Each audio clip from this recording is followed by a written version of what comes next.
இப்போ சீமான் போன்றவர்கள் வந்து என்ன பண்ணுறாங்க, எங்கே தவறுகள் நடக்கிறது, குறைபாடுகள் இருக்கிறதோ அதையெல்லாம் வந்து ஹைலைட் பண்ணி மேடையில் பேசுகிறாங்க, வெளிச்சத்தை கொண்டு வராங்க. முன்ன மாதிரி இல்லை. அந்த வகையில் இப்போ சீமான் பேசுகிறாருன்னா, சீமான் எதை பேசுகிறாரு? திமுக அரசின் செயல்பாடுகள், குறைபாடுகளை பேசுகிறார், இங்கே நடக்கும் தவறுகளை சொல்லி. அப்போ சீமான் பேரில் கோபம் வருது. இந்தால் பாரியா நம்ம பண்ணதெல்லாம் வெளியே கொண்டு வந்துடுறான். இவங்களுடைய திமுகவுடைய பாணியாக தாங்க. நீங்கள் ஊழல் பண்ணுறீங்க, மோசடி பண்ணுறீங்க, பின்னணி குற்றவாளிகளின் கூடாரமாக இருக்கிறது திமுக. சில எதிர்க்கட்சி தலைவர்கள் நாசுக்காக பேசுகிறார்கள். சீமான் போன்ற தலைவர்கள் அவருடைய பாணியில் அவர் பேசுகிறாரு. அப்போ இந்த கோபம் யார் பேரில் வருது? சீமான் போன்ற தலைவர்கள் பேரில் வருது. அப்போ தான் என்ன பண்ணுறது? சீமானை போய் தாக்க முடியாது. சீமான் கட்சியில் எங்கேயோ ஒருத்தர் 2வது கட்டம் 3வது கட்டத்தில் மேடை போட்டானா அங்கே போய் தாக்கு. அதாங்க சொல்கிறேன். ஒரு இடத்துல கூட வந்து நீங்கள் மயிலம்னு நினைக்கிறேன், நாம் தமிழர் கட்சிக்காரர்கள், இத்தனைக்கும் சீமான் கூட அதில் மேடையில் இல்லை, அடுத்த கட்டத்தில் யாரோ அந்த உள்ளூரில் அவங்க பேசிக்கிட்டு இருக்காங்க. திமுககாரர்கள் வந்து மேடையில் ஏறி வந்து நாம் தமிழர் கட்சியினரை வந்து தாக்கி இருக்கிறார். நான் செய்தித்தாளில் படித்தேன். மக்கள் எந்த அளவுக்கு இந்த திமுக அரசை வெறுக்கிறார்கள் என்பதற்கு இது ஒரு உதாரணம். எம்எல்ஏக்கள் போனால் விரட்டி அடிப்பார்களா இல்லையா? அந்த புலம்பல் தான் அவர் மேடையில் புலம்பியிருக்காரு. மற்றவங்கெல்லாம் உட்காந்து வாட்ஸ்அப்லேயே வாங்கிடுறாங்க. நாங்கள் வந்து ஒரு இடமா போய் ஓட்டு கேட்க வேண்டியிருக்கு, கெஞ்சி பிச்சை எடுக்க வேண்டியிருக்கு. ஏன்? வேறு யாரும் காரணம் இல்லை.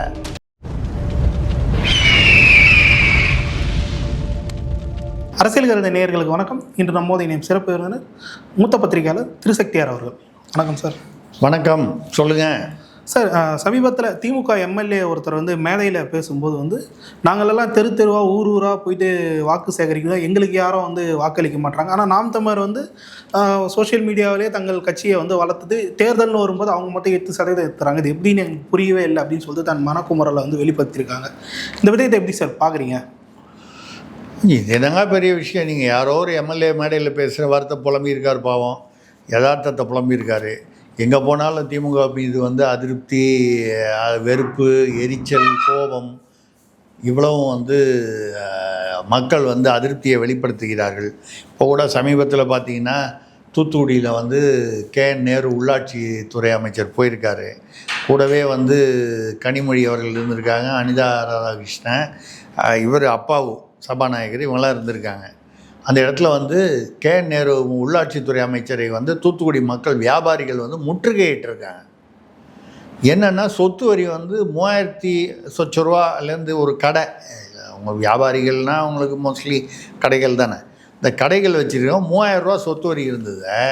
இந்த 4 வருஷத்தில் 32,500 ரூபா ஆகிட்டாங்களாம். எவ்வளவு பங்கு? 10 மடங்கு. சொத்து கடை வந்து சைஸு பெருசாச்சுன்னா நியாயம். சொத்து வந்து ஒரு மாடியில் ஒன்று கட்டிட்டாங்கன்னா வரி அதிகமாக வருது. அதே கடை 2021 வந்து திமுக ஆட்சி வரும்போது 3000 சொச்ச ரூபா.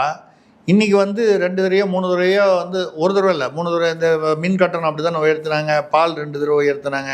அப்படி கொஞ்சம் கொஞ்சமாக உயர்த்த வேண்டியது, ஒரே சமயத்தில் உயர்த்தினா தெரிஞ்சிடணும். 32,000 எப்படிங்க தாங்குவான்?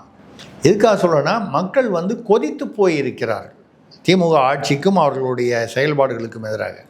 நீங்கள் வந்து இப்போ இது வந்து ஒரு KN நேருக்கும் பொன்முடிக்குமே இதான் லட்சணம். சீனியர் வரக்கூடிய டாப் ஒரு 5-6 பேரில் அவங்க வர்றாங்க திமுகவில். குடும்பத்தை விட்டுட்டு துரைமுருகனில் ஆரம்பித்து வந்தீங்கன்னா 5-6 பேருக்குள்ளே அவங்க சீனியர். அந்த வகையில் அவங்களுக்கே இந்த கதின்னா எம்எல்ஏக்கள் போனால் விரட்டி அடிப்பார்களா இல்லையா? அந்த புலம்பல் தான் அவர் மேடையில் புலம்பியிருக்காரு. மற்றவங்கெல்லாம் உட்காந்து வாட்ஸ்அப்லேயே வாங்கிடுறாங்க. நாங்கள் வந்து ஒரு இடமா போய் ஓட்டு கேட்க வேண்டியிருக்கு, கெஞ்சி பிச்சை எடுக்க வேண்டியிருக்கு. ஏன்? வேறு யாரும் காரணம் இல்லை, நீங்கள் தான் காரணம். நீங்கள் செய்வது எல்லாத்துலேயும் ஊழல், மோசடி, போதைப் பொருளை ஏற்றி விடுறது, ரவுடிக சப்போர்ட் பண்ணுறது, பாலியல் வன்முறைகள் அதிகமாகிறது, இதெல்லாம் வரும்போது மக்களுக்கு உங்கள் மீது வெறுப்பு வருகிறது. இதை நாம் தமிழரை வெளிக்கொணர்றாங்கல்ல, பொது வெளியில் பேசுகிறாங்க. சீமான் போன்றவர் வந்து இதை வெளிக்கொணர்றதுனால அது இன்னும் அழுத்தமாகுது அவங்களுக்கு. அதாங்க சொல்கிறேன். ஒரு இடத்துல கூட வந்து நீங்கள் மயிலம்னு நினைக்கிறேன், நாம் தமிழர் கட்சிக்காரர்கள் இத்தனைக்கும் சீமான் கூட அதில் மேடையில் இல்லை, அடுத்த கட்டத்தில் யாரோ அந்த அந்த உள்ளூரில் அவங்க பேசிக்கிட்டு இருக்காங்க. திமுககாரர்கள் வந்து மேடையில் ஏறி வந்து நாம் தமிழர் கட்சியினரை வந்து தாக்கி இருக்கிறார். நான் செய்தித்தாளில் படித்தேன். இது வந்து எதுக்காக இதை சொல்கிறேன்னால், மக்களுக்கு திமுக அரசு மீது கோபம் வருகிறது. கோபம் வருவது நியாயமானது, அதிருப்தி. இதை தாண்டி மந்திரி இந்திரி எம்எல்ஏலாம் அந்த பயம்லாம் போயிடுச்சு. அவனுக்கு மந்திரியாவது மண்ணாங்கட்டியாவது அப்படிங்கிற ஒரு லெவலுக்கு வந்துட்டான் அவன். இப்போ சீமான் போன்றவர்கள் வந்து என்ன பண்ணுறாங்க, எங்கே தவறுகள் நடக்கிறது, குறைபாடுகள் இருக்கிறதோ அதையெல்லாம் வந்து ஹைலைட் பண்ணி மேடையில் பேசுகிறாங்க, வெளிச்சத்தை கொண்டு வராங்க. முன்ன மாதிரி இல்லை. இன்றைக்கி வந்து தென்காசியில் தூத்துக்குடியில் நடக்கிறது வந்து அடுத்த 10 நிமிஷத்தில் வந்து சென்னையிலேயோ செங்கல்பட்டுலேயோ தெரிஞ்சு போகுது. வலையதளம் இருக்குது, எல்லா வகையிலையும் தெரிஞ்சு போகுது. அந்த வகையில் இப்போ சீமான் பேசுகிறாருன்னா, சீமான் எதை பேசுகிறாரு, திமுக அரசின் செயல்பாடுகள் குறைபாடுகளை பேசுகிறார், இங்கே நடக்கும் தவறுகளை சொல்லி. அப்போ சீமான் பேரில் கோபம் வருது. இந்தால் பாரியா நம்ம பண்ணதெல்லாம் வெளியே கொண்டு வந்துடுறான். இவங்களுடைய திமுகவுடைய பாணியாக தாங்க. அப்போ மக்களுக்கு வெறுப்பு ஏற்படுகிறது. இந்த வெறுப்பு வந்து ஒரு பக்கம் வலைதளம் மூலமாக வருது, ஒரு பக்கம் வந்து சீமான் போன்ற எதிர்க்கட்சி தலைவர்கள் மூலமாக வருது. சீமான் மட்டும் சொல்லலை, சீமான், எடப்பாடி, எக்ஸு, ஒய், இசட்டு, யார் வேணாலும் சொல்கிறேன் பொதுவாக, இவர்கள் மூலமாக வெளியே வருகிறது. இப்போ வரும்போது இந்த கோபம் வந்து பொதுமக்கள் மீது இவங்களால் காமிக்க முடியாது. மிஞ்சி போனால் வந்து அந்த யார் சேர் அடித்தானோ பொன்முடி 4 நாள் பொறுத்து அவனை வந்து தேடி கண்டுபிடிச்சி கைது பண்ணி உள்ளே வச்சா அவனை அடித்தா வெளியே தெரியாது, அது வெளியே அப்படியே அமுங்கி போயிடும். ஆனால் இந்த தலைவர்கள் பேசும்போது என்ன பிரச்சனைன்னா, இன்னும் கொஞ்சம் பொதுமக்களிடம் வந்து இந்த வெறுப்பு வந்து கூடுதலாக வருகிறது. திமுகவுடைய குறைபாடுகள் வந்து இன்னும் வெட்ட வெளிச்சமாகிறது. ஐயோ இவங்க இதை பற்றி பேசுகிறாங்களே. இப்போ மயிலத்தில் தாக்குதல் நடத்தினதும் அதான், இந்த வந்து இந்த புலம்புனதும் அதான். திமுக எம்எல்ஏ அவங்களுக்கு ஓட்டு வருது. ஆமாம், நீங்கள் ஊழல் பண்ணுறீங்க, மோசடி பண்ணுறீங்க, பின்னணி குற்றவாளிகளின் கூடாரமாக இருக்கிறது திமுக. அதை வந்து அரசியல் தலைவர்கள் சீமான் போன்றவர்கள் வந்து மேடையில் வெட்ட வெளிச்சமாக்குறாங்க. சில எதிர்க்கட்சி தலைவர்கள் நாசூக்காக பேசுகிறார்கள். சீமான் போன்ற தலைவர்கள் அவருடைய பாணியில் அவர் பேசுகிறாரு. அப்போ இந்த கோபம் யார் பேரில் வருது, சீமான் போன்ற தலைவர்கள் பேரில் வருது. அப்போ தான் என்ன பண்ணுறது, சீமானை போய் தாக்க முடியாது. சீமான் கட்சியில் எங்கேயோ ஒருத்தர் 2வது கட்டம் 3வது கட்டத்தில் மேடை போட்டானா அங்கே போய் தாக்கு. இதுதான் நடக்குது சீமான் விஷயத்தில். நடப்பதற்கு காரணம் வந்து உண்மையை உரக்க பேசினால் இவர்களுக்கு பிடிக்காது. இவர்கள் செய்யும் தவறுகளையும் குறைபாடுகளையும் குற்றங்களையும் வெளிக்கொண்டு வந்தால் இவங்க லாரி ஏற்றி கொண்டுடுவாங்க. சாதாரண ஒரு எஸ்ஐ, ரிட்டையர்டு எஸ்ஐனா லாரி ஏற்றி கொண்டுவாங்க. இந்த கருணாகரன் ஒருத்தர் பண்ணார், அதுவும் லாரி ஏற்றி கொண்டுடுவாங்க. சீமான் மாதிரி ஆட்கள் என்ன பண்ண முடியும், இதை மாதிரி தாக்க தான் முடியும், கை வைக்க முடியாது இல்லை. நிச்சயமா. ஆனால் அமைச்சர் மனோ தங்கராஜ் அவர் என்ன பேசியிருக்காருன்னா, இது மாதிரி தலைவர்கள் செவிவழி செய்திகளை வச்சு எதையும் முடிவு பண்ணக்கூடாது, என்ன நடக்குதோ அதை தெரிஞ்சுட்டு தான் பேசணும் அப்படின்னு சொல்லிட்டு சீமான் அவர்கள் வந்து அந்த ஆவின் பால் விஷயத்தில் வந்து விமர்சனம் பண்ணியிருக்காரு. இதை எப்படி சார் பார்க்குறீங்க? செவிவழி செய்தியாக தான் பேசுகிறாரா? ஏங்க ஆவின் வந்து அப்போ இதை வந்து அவர் யாருக்கிட்ட சீமானை சொல்லக்கூடாதுங்க. ஏன் சார்? முத்துவேல் கருணாநிதி ஸ்டாலின் என்ற முதலமைச்சரிடம் இதை சொல்லியிருக்க வேண்டும். யார்? மனோ தங்கராஜ். ஏன்னா ஆவின் பால் விஷயத்தில் ஊழல் நடந்தது, அதாவது அந்த கொழுப்பு இதை வந்து குறைச்சிட்டாங்க, ஃபேட் கண்டென்ட்டை குறைச்சிட்டு அதே விலை கொடுத்தாங்க. ஆனால் குறைச்சா நீங்கள் என்ன பண்ணணும், அந்த கவரில் வந்து இவ்வளவு ஃபேட் பர்சன்டேஜ் அப்படின்னா அது பிரிண்ட் பண்ணணும். அதை அப்படியே மாற்றாமல் விட்டுட்டு ஒரு உதாரணமாக வந்து 30% அப்படின்னு இருக்கணும்னு வைங்க, எனக்கு தெரியாது, நான் தோராயமாக சொல்றேன். 26% கொண்டு வந்துட்டாங்க. 26% மாற்றி அடிக்கணும், ஆனால் 30% போட்டே அப்படியே கொடுத்துருது. விலையை ஏற்றலை இல்லை, ஜனங்களுக்கு தெரியாது. இது ஏறக்குறைய இது விலை ஏற்றுறது தான். தரத்தை குறைவு பண்ணி அதே விலை கொடுத்தா என்ன அர்த்தம்? விலை ஏற்றுறது தான். இல்லை, அதே தரத்தை வந்து விலையை அதிகமாக கொடுத்துருக்கணும். அப்போ விலை அதிர்வுன்னா உடனே நீங்கள் என்ன பண்ணுவீங்க, ஏற்கனவே 2 தடவை பால் விலையை ஏற்றிட்டீங்க, 3வது தடவை ஏற்றுறீங்கன்னு சொல்லி இதை மாதிரி பண்ணாருன்னு சொல்லி அந்த ஊழல் வெளிவந்து பத்திரிகை ஊடகங்களின் மூலமாக வெளிவந்து தான் அதில் எவ்வளவு மோசடி நடந்திருக்கிறது என்று தெரிந்து தான் முதலமைச்சர் என்ன பண்ணார், நாசரை வந்து நான் சொல்கிறது முன்னால், இப்போ மீண்டும் அமைச்சராவதற்கு நடுவில் அதுக்கு முன்னால் அமைச்சர் பதவியிலேருந்து நீக்கினார்ல, அவர்கிட்ட முதல்வர்கிட்ட சொல்ல வேண்டியதானே, ஐயா செவி வழி செய்திகள்லாம் காதில் போட்டுக்காதீங்க, ஆவினில் அப்படிலாம் தப்புலாம் நடக்கலை, என்னை ஏயா மந்திரி பதவி விட்டு நீக்கிறீங்கன்னு கேட்டாரா? அது என்ன சீமான் போன்ற தலைவர்கள் வந்து செவி வழி செய்திகளை நம்பக்கூடாதுன்னு, ஏன் அது செவி வழி செய்தியை அவர் நம்பினாருன்னு அவர் சொன்னாரா? சில விஷயங்கள் நானே வந்து ஒரு ஊடகவியலாளர் ஆதாரபூர்வமாக ஆவணங்களுடன் எனக்கு பல தகவல்கள் வருது.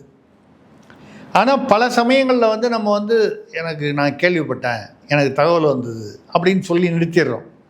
ஏன்னா ஆவணங்கள் வந்ததுன்னு அந்த ஆவணத்தை காமிச்சோம்னா அந்த ஆவணம் எங்கேருந்து வந்தது, யார் கொடுத்தாங்கன்னு சொல்லி நம்ம பேர்லேயே வழக்கு பதிவு பண்ணுவாங்க.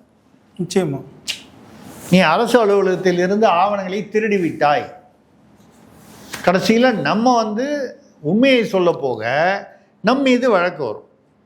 அப்போ நம்ம என்ன சொல்கிறது, இது எப்போ நம்ம வந்து இந்த ஆவணங்களை யூஸ் பண்ணுவோம்? நீங்கள் பொய்யா சொல்கிறீங்க, நீங்கள் சொல்லும் குற்றச்சாட்டு பொய் என்று வந்து ஒரு வழக்கு போடுறாங்கன்னு வைங்க, டெஃபமேஷன், அவதூறு வழக்கு. அந்த அவதூறு வழக்கு போடும்போது அப்படியா, இந்த பாருங்கள் இந்த ஆவணங்கள். பொதுவாக பத்திரிகையாளர் ஊடகவியலாளருடைய தொழில் ரகசியமே இதுதான். ஆவணங்களை கையில் வச்சுப்பாங்க, அவங்க செய்தி போடுவாங்க. நீங்கள் செய்தியை மறுக்கணுன்னா ஒருத்தர் ஒரு ஒரு ஒரு அரசியல்வாதி வந்து மணல் கடத்தல் பண்ணார் அவரோட தம்பி பேரில், இதை வந்து செய்தியாக போட்டோம் உங்கள் பத்திரிகையில். ஆமாம், தமிழக அரசியலில் அட்டப்படமாக போட்டோம். அதாவது கண்டெய்னர் லாரியில் வச்சு மணல் கடத்துகிறாங்க. கண்டெய்னர் லாரினா வெளியில் மூடி இருக்கும், பெரிய உயரமான லாரி. அது கண்டெய்னர் லாரியில் மணலே ஏற்றக்கூடாதுங்கிறது சட்டம் நாடு முழுக்க. அதுவும் வந்து நார்மல் ரோட்டில் போகக்கூடாதுன்றது. பெரிய தமாஷ் என்ன, மேகதாடுன்னு சொல்லுவாங்களே கர்நாடகாவில், அந்த அணை வந்து கட்டக்கூடாது, தமிழர்களுக்கு எதிரானதுன்னு தீர்மானம் சட்டசபையில் அதிமுக அரசும் போது. ஆனால் அதிமுக அரசியல் முக்கியமான புள்ளி இப்போ பாவம் ஓரம் கட்டப்பட்டுட்டார், அவர் எங்கே இருக்காருன்னே தெரியாமல் போச்சு, அப்படின்னாலே உங்களுக்கு புரியும். அவருடைய தம்பி தான் மேகதாதுக்கு ஃபுல்லாக மணல், திருட்டு மணல் சப்ளை. இங்கே சட்டமன்றத்தில் தீர்மானம் வந்து மேகதாதுல அணை கட்டக்கூடாது, அது தமிழர்களுக்கு எதிரானதுன்னு.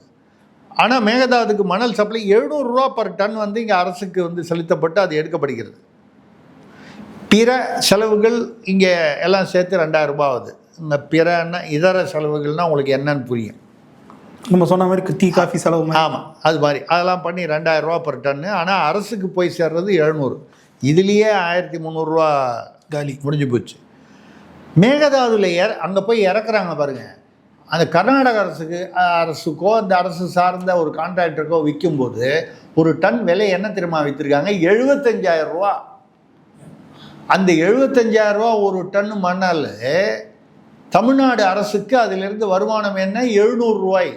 2 சைபர் மிஸ்ஸிங் ஒரு டன்னுக்கு. ஒரு பெரிய 20 ஃபுட்டு கண்டெய்னரு இல்லை 40 ஃபுட்டு கண்டெய்னர்னால் 40 ஏறத்தாழ 40 டன் வரும். 20 ஃபுட் கண்டெய்னரில் 18 டன் வரும். இதுனா ஒரு 35-40. அது மாதிரி எத்தனை லாரி போயிருக்கு? ஒரு லாரியில் 35-40 டன்னு போகும்னா எத்தனையோ டன்னு போயிருக்கு. ஆயிரக்கணக்கான டன்னுனா ஒரு டன்னில் நடுவில் உள்ள வந்து அந்தந்த டிஸ்ட்ரிக்ட் தாண்டும் போது அந்த எஸ்பி அந்த கலெக்டருக்கெலாம் வந்து அது தமிழ்நாட்டுக்குள்ளேயோ இல்லை அந்த பக்கம் கர்நாடகாலேயோ ஒரு டன்னுக்கு 5,000 ரூபா லஞ்சம் கொடுத்துட்றாங்க மொத்தமாக எல்லாருக்கும் சேர்த்து. அது ஏதோ ஒன்று கலெக்டருக்கும் எஸ்பிக்கும் கொடுத்துட்டா அவங்க யார் எப்படி போதோ போயிட்டோம். அப்போ ஒரு டன்னுக்கு இவங்க 2000 ரூபா செலவு பண்ணி எடுக்கிறாங்க. அரசுக்கு, தமிழ்நாடு அரசுக்கு 700 ரூபா. ஒரு ஒரு ஒரு 5 டிஸ்ட்ரிக்ட் தாண்டி போகுதுன்னு வைங்க. தமிழ்நாட்டில் ஒரு 3 டிஸ்ட்ரிக்ட்டு, கர்நாடகா பார்டரில் ஒரு 2 டிஸ்ட்ரிக்ட் இல்லை 3 டிஸ்ட்ரிக்ட். மிஞ்சி போனால் என்ன, நீங்கள் ஒரு 10,000 ரூபா ஒரு டன்னுக்கு செலவு பண்ணால் ஒரு 30,000-40,000 ரூபா செலவு பண்ணுவீங்க இல்லையா? அங்கே ஒரு டன்னுக்கு 75,000 ரூபாய்க்கு விற்கிறீங்கன்னா குறைந்தபட்சம் 10-15,000 ரூபா ஒரு டன்னுக்கு வந்து லாபம். இதில் ஒரு 1,300 ரூபா லாபம் அங்கே வழியில் போகிறது போகுது. ஒரு டன்னுக்கு இன்ட்டு 1000 எவ்வளோ, 1000 டன்னு. இதை நான் போட்ட போது என்னை கூப்பிட்டு மிரட்டினாங்க. குறிப்பிட்ட அந்த புள்ளியே வந்து என்கிட்ட வேறு ஒரு லைனில் வந்து பேசினார். என் தம்பி ரொம்ப கோபமாக இருக்கார், உங்கள் பேரில் வழக்கு போடுவோம், அவதூறு வழக்கு போடுவோம், நீங்கள் அதை மறுப்பு போடுங்க. அதெல்லாம் போட முடியாதுங்க, என்கிட்ட ஆதாரம் இருக்குது. இல்லை அவதூறு வழக்கு, அதுவும் வந்து கிரிமினல் டெஃபமேஷன் போடுவேன்னு சொல்கிறார் என் தம்பி. அவன் கொஞ்சம் கோவக்காரன். ஐயா, அவரை விட நான் ரொம்ப மோசமான கோவக்காரங்க. நீங்கள் தயவு பண்ணி அவரை வந்து ஒரே ஒரு ரிக்வெஸ்ட்டு, அவர் போட சொல்லுங்கள். எந்தெந்த லாரியில் போச்சோ ரிஜிஸ்ட்ரேஷன் நம்பர், எந்த செக் போஸ்ட்டில் எத்தனை மணிக்கு தாண்டி போச்சுங்கிற தகவல் நான் வச்சுருக்கேன். அவர் என் பேரில் டெஃபமேஷன் போட்டார்னா இதெல்லாம் கொண்டு போய் கோர்ட்டில் கொடுத்துருவேன். அப்போ எல்லா மீடியாலேயும் வரும், என் பத்திரிகையில் மட்டும் இல்லை, எல்லா மீடியாலேயும் வரும். அப்போ யார் கோவக்காரர், யார் சாந்தமாக இருக்காரு நல்லா புரிஞ்சிடும்னு. இல்லை நம்ம நேரம் வாங்க நம்ம பேசுவோன்னாரு. இல்லைங்க, எனக்கு அதிலெல்லாம் எதிர்பார்ப்பு இல்லைங்க. நேரம் வாங்கன்னா நமக்கு தெரியும் என்ன அர்த்தம். பைசப் பண்ணுவாங்க, டச்சப் பண்ணணும், உனக்கு என்ன வேணும்னு கேட்கு.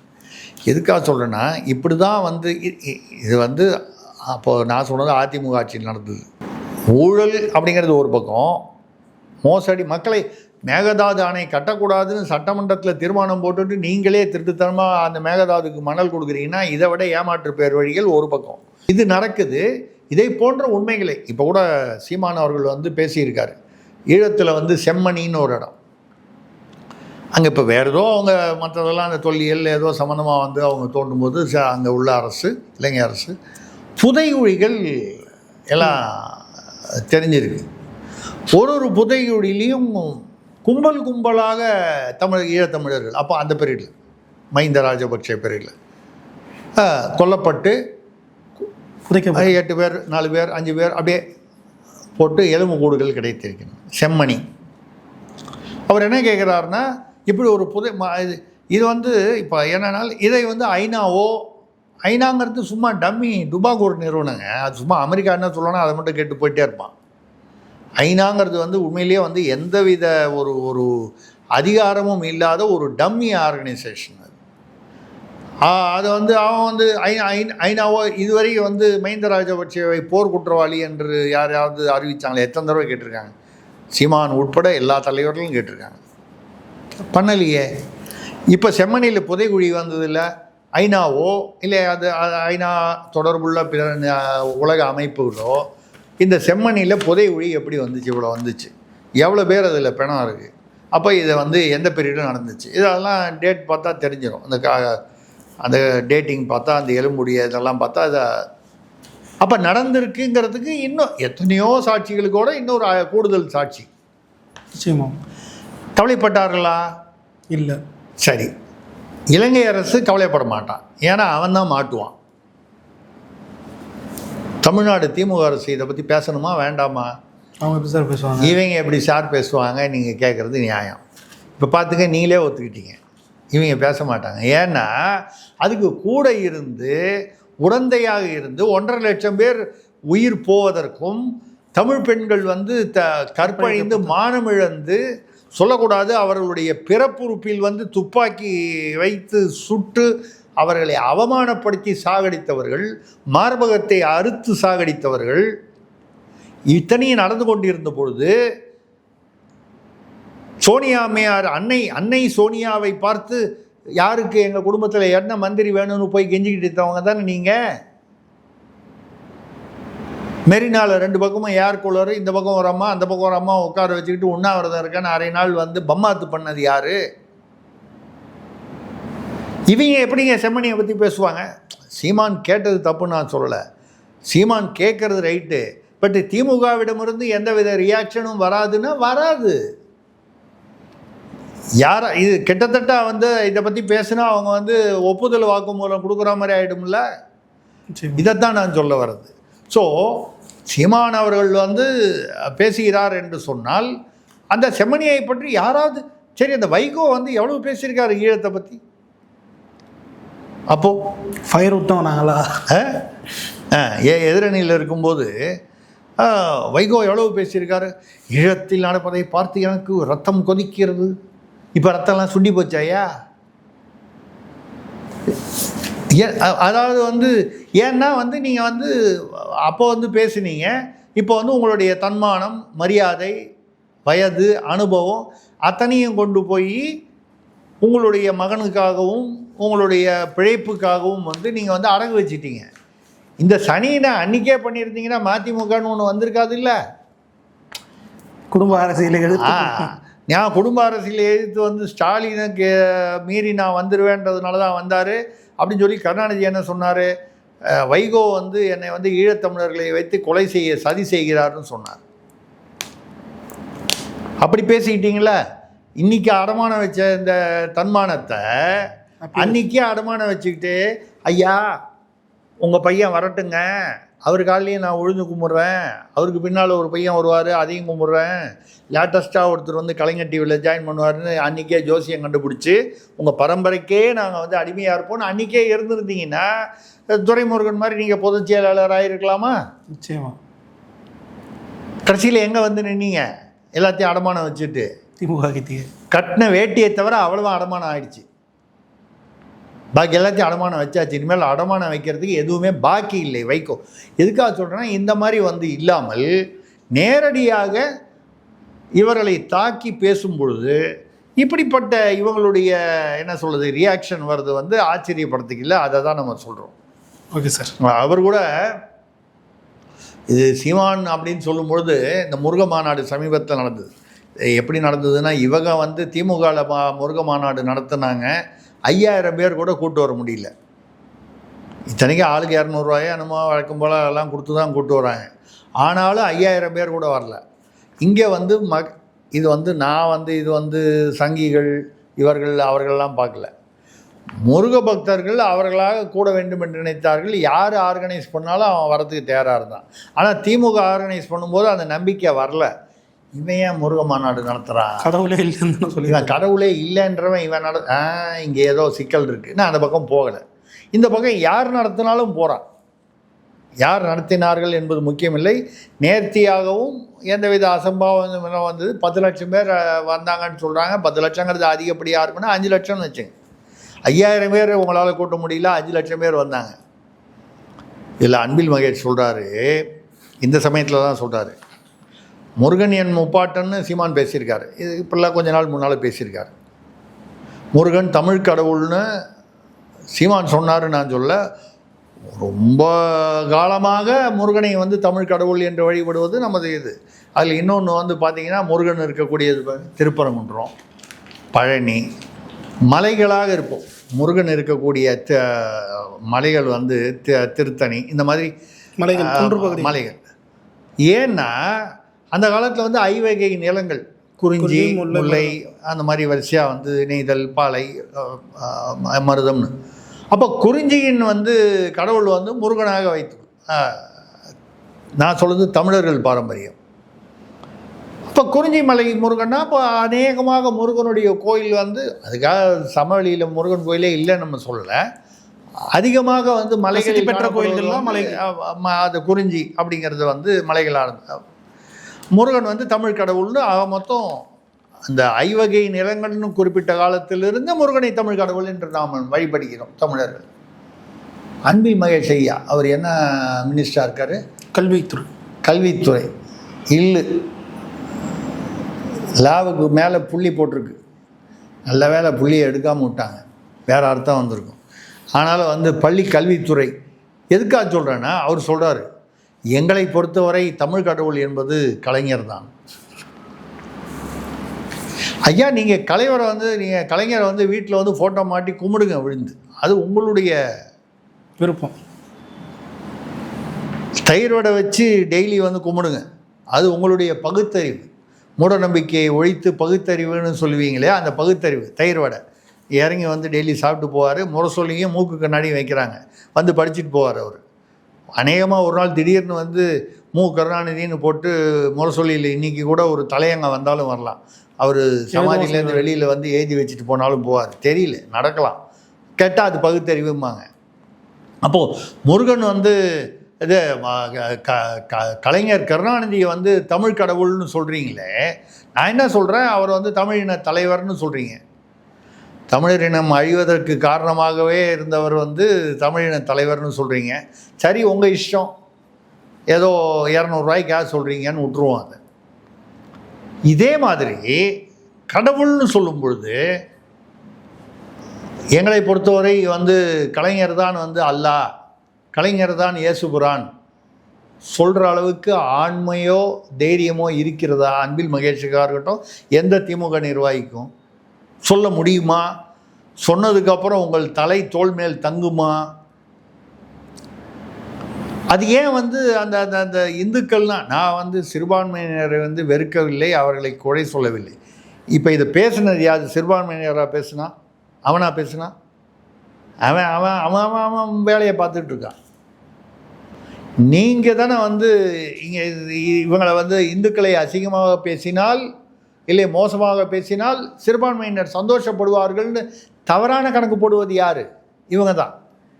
அவனை சந்தோஷப்படுத்துறதா நினச்சிக்கிட்டு இவங்களை வந்து இழிவுபடுத்துறதுன்னா என்ன? இவங்க தானேங்க தமிழ் தமிழ் தமிழ் கடவுள். நீங்கள் அவரை வந்து தமிழ் கடவுள்னு சொல்கிறீங்கல்ல, ரைட்டியா? கலைஞர் தான் தமிழ் கடவுள்னு அன்பில் மகேஷ் சொன்னார். அவர் சொன்னது தப்புன்னா கூட அவர் சொன்ன மரியாதைக்காக அதை நம்ம ஏற்றுக்கிறோம். தமிழை காட்டுமிராண்டி, தமிழ் சனியன், தமிழ் படித்தா பிரயோஜனம் இல்லைன்னு ஒரு ஆள் சொன்னார். அந்த ஒரு ஆள் யாருன்னு உங்களுக்கும் தெரியும், எனக்கும் தெரியும். இருபத்துக்காரு. அவரை தமிழ் தந்தைங்கிறீங்க, இவர் தமிழ் கடவுளுங்கிறீங்க, அவர் தமிழ் தந்தைங்கிறீங்க.